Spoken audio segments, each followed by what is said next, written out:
Hello students, now we will discuss about the next unit, that is kinematics, and chapter 3, that is motion in a straight line. Now to discuss the motion in straight line, first of all some definitions. These are related to the this chapter we have to discuss here, and these definitions are according to the your syllabus, your new syllabus. That is, first definition is that is motion, uniform motion. So the definition of uniform motion is an object is said to be in uniform motion if it covers equal displacement in equal intervals of time. Means if any body, suppose moving along a straight road, and it covers the equal distance in a given equal interval of time, then the motion of that body is said to be uniform motion. Okay, then next is the non-uniform motion.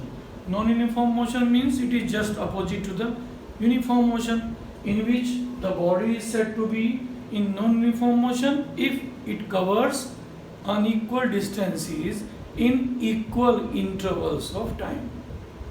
So distance are unequal, but in the same interval of time the distance will not be equal, then the motion of the body is said to be in non-uniform motion.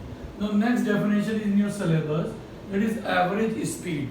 We know the speed it is equal to the total distance traveled in a given interval of time, or we can say that the distance traveled by a body in a unit interval of time is known as speed. So what about the average speed? Average speed means the ratio of the total distance traveled by the body in a total interval of time, or we can say that the total distance traveled by a body to the total time taken is known as average speed, and it is denoted by VAV. Next is instantaneous speed. Instantaneous speed means it's a speed which can be measured at any instant of time when the body is moving. Suppose the body is moving along a straight line and you want to find out the speed of the body at the 11th second, maybe at the 7th second, or maybe at the 21st second, then you can find out the instantaneous speed. Now the definition of the instantaneous speed is the variable speed of the body at any instant of time is called instantaneous speed, and its formula is instantaneous speed equal to limit delta t tends to 0, delta s over delta t is equal to ds upon dt, means differentiation of s with respect to t, that is the instantaneous speed. Similarly, what is velocity? Velocity means the displacement traveled by a body in a unit interval of time is known as velocity. So it is denoted by v, and its SI unit is meter per second. Similarly, the SI unit of the average speed, it is also meter per second. Next is instantaneous velocity. It is just like the instantaneous speed.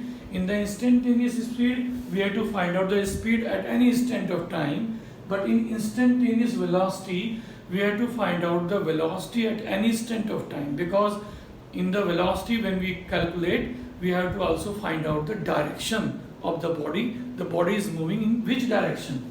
Therefore, the instantaneous velocity can be found out like this.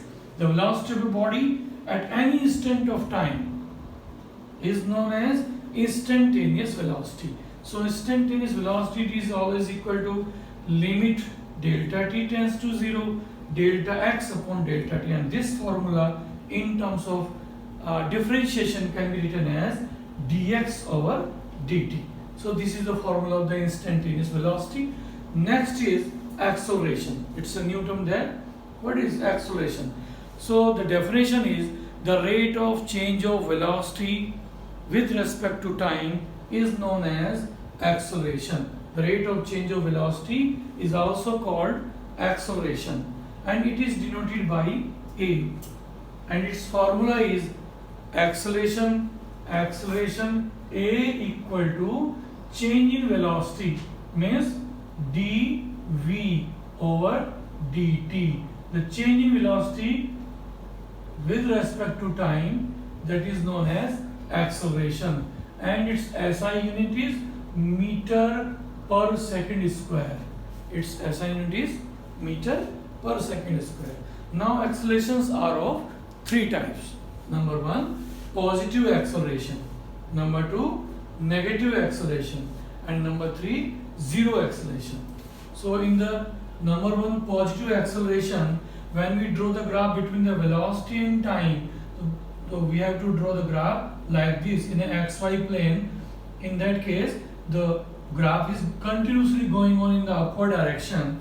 So the time, when the time will change, velocity will also be changed.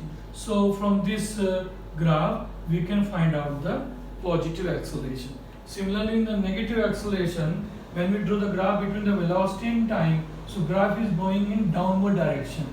So it shows the negative acceleration. It shows the positive here. Now, what about the zero acceleration? Zero acceleration means the body is moving with a uniform velocity with respect to time. That is known as zero acceleration. It is a third type of acceleration. And when we draw the graph between the velocity and time, so graph will be parallel to the x-axis. It shows that the velocity is moving with uniform velocity, means there is no any change in the velocity with respect to time. So acceleration will not be produced in the body, and the body is said to be in the zero acceleration.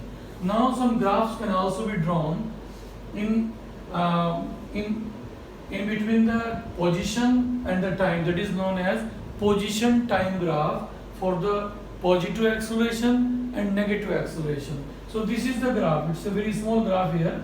The graph is drawn between x, that is the position, and time. And graph, suppose it is moving in upward direction. So it means it shows the positive acceleration. And when the graph is drawn between the x and t, and graph is moving in the downward direction like this, it is moving like this, it means it shows the negative acceleration. These are the some important definitions that are we have to describe here. So you have to make some notes in these definitions in your classwork notebook, and after that we have to start the mathematical part of this chapter, and this is the basic thing of this chapter. And when we learned about these basic things, then we can do some numerical part of this, means that is the derivation part of this chapter. Okay, then in the next video we will discuss the next part. Okay, thank you.